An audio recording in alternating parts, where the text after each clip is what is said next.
serious issues that involve us all. Now, with 810 million people across the world being put into the category of old people, senior citizens, and with this number growing at approximately 10% annually, we're trying to find out what's welfare or what kind of help is going to be given to these people. And to answer these questions this morning, I have the Minister of Gender, Children and Social Protection, Honorable Nana Oyelitha, and also Mr. Edward Ameyibo, who is the General Secretary of the National Pensions Association. Good morning to you both. Good morning. How are you?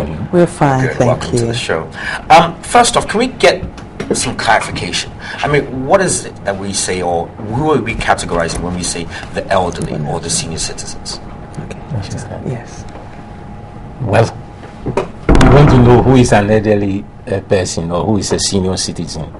In Ghana, we haven't defined it properly yet. Right. If you take the national policy on aging, we have a certain age there, and then we have the pension age, which is 60. Okay. And then the national health insurance age, which is 70.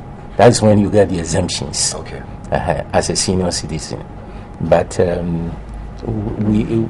we would prefer that it should be 60. Okay. It should be 60, not 65, as we have in the other documents. Okay. And we work with 65. We work with age 65 for basically our social protection programs. Okay. All right then. And what percentage of the population within Ghana would be put into this category at the moment? Yeah, according to the 2010 population census, it's 6.7. 6.7, and then we put it averagely 7. Yeah, Okay. 7%. So let me ask you then, so Honourable Minister, what about the policies that are in place to help with senior citizen and the welfare? Presently, we have an aging policy that was adopted in 2010. So that is what we are implementing. We also have an implementation plan. We look at health needs of the elderly. We look at social services. Those are the two major priorities. There are issues on pension, which especially the elderly groups like Mr. Amebo's group and Help Age look at. But we as a ministry, we look at the institutional framework to across the nation support the welfare of the elderly. So this is what the policy is all about. Presently, we've also we're in the process of drafting a law, so creating a legal framework, and in fact we have finished the first stage, and the Attorney General will be looking at that to draft a law for the elderly. Since independence, we haven't really had very strong institutions or very strong programs for the elderly in Ghana. Right. But now with over 1 million population of the elderly, there's a need to look critically at how we support the elderly as a government. Okay.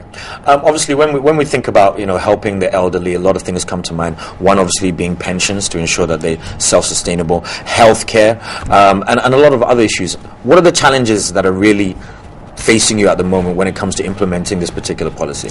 Yes, it's the lack of a legal framework, and then also the institutional framework. We use the Department for Social Development a lot, and what we've done since 2013 is to create a desk for the aged, and we've rolled out a lot of programs since 2013 to support the aged.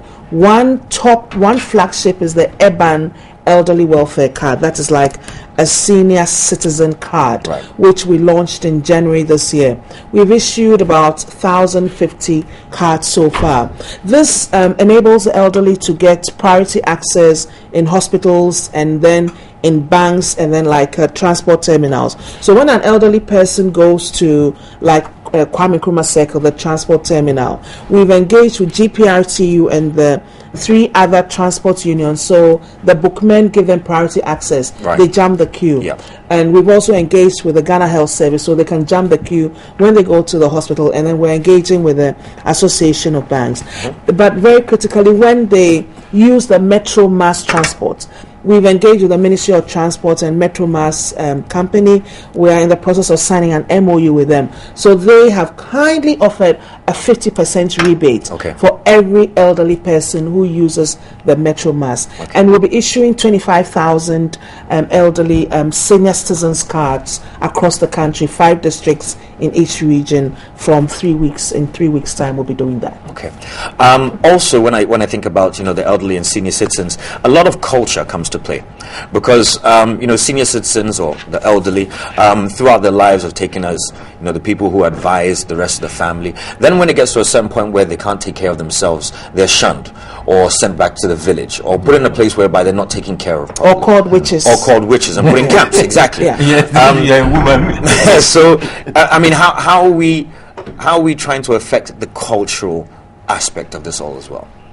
Yeah, what we're doing is that we're creating awareness about support for the elderly and preventing stigmatizing of the elderly. Creating awareness about the situation of the elderly and the need for us all to support them in the twilight years of their life. So we'll be rolling some adverts, some documentaries very, very shortly on some of the services, and also treating the elderly with care, with the dignity.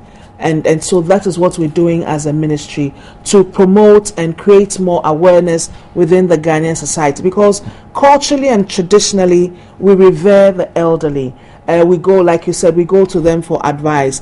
But then what is creeping is this whole tagging of, like, we have old women in witch camps, this whole tagging. Some pastors would say that, well, is your mother or is this old woman? A lot of the time is an old woman who is bewitching you and all that. You go to the prayer camps, you see that we have some old women who are chained. So we're demystifying that, and we're saying that this is their condition, and let's treat them with dignity and respect, and let's also support them when they are unable to work or do much for themselves. Do we have any homes in Ghana at all? Elderly homes? Yes, last year I helped to launch one on the Akusi Road. It's all privately run. I know there's one in Sakumono, and I just saw a letter yesterday on my desk. There's also one in Jowolo. And actually on Friday, Honorable Kofi Boa, Minister of Energy, he's actually opening a very big home for his community. So we'll all be going there on Friday. Then also in Keta, the chief of Keta has kindly offered land for us to build a community center. So we are now getting quite a number of old people's homes in Ghana. We never had, but now we have 3 that are operational. Mr. Amiyembo, I'm going to come over to you. We will caution about that. You see, because we see a danger in it, that in the creation of more homes. Yes, of the elderly homes, because we fear that if it becomes more and more commercialized, and then the old people, they will just throw us there. Our children, if they can afford, they will just leave us there. Right. And the contact with the family will get lost over a period. Okay. You see, because now, as an elderly person, like the minister was saying, if there is a family member who dies, I have to be present. There are certain things I have to do. Right. And I must be there throughout before the person is buried. Right. The same thing if there is a child in the family. They need to come to me, inform me, and then I will give them the right so that the child will bear the family name. Right. You know, so I must be sure it is our child, it is our son or our daughter who has born this child, etc. So that we will welcome that person. Okay. So then there is also the advice that we give, because we've traveled on a longer road than you, those of you who are now coming. Yeah. So we've seen things that you haven't seen yet. So we are always able to help. But in some other places, all these are commercialized. You pay for them. Here is free of charge. We are afraid that these elderly homes that are emerging, if you are not careful, some of them may only be centers for abuse. Okay. Well, I'm sure the minister will be putting in yes, to ensure that that doesn't I'm saying happen. Deliberately. So that she hears it now. Well, she has shown interest in the where they keep the children, the orphanages. She shows such interest in them. So I hope that she will show that similar interest when they start doing these things, Well, so there that you go. they'll have the rules and regulations and so on. What must be there, who must look after the elderly, are they properly fed, and all Yes. those things, and cleaned. Nobody shouts at them, nobody beats them up, because in America they do it. Yeah, So in very Ghana, records of it, yeah. they will even do it more. Okay, so Honorable Minister, your Yes. response to that then? Yes, my response is that yes, we will make sure that there are regulations. Now, there's nothing. Right. So even in terms of licensing and all that, and because this is going to create a relationship, there will be a need to put in regulations, very strict regulations.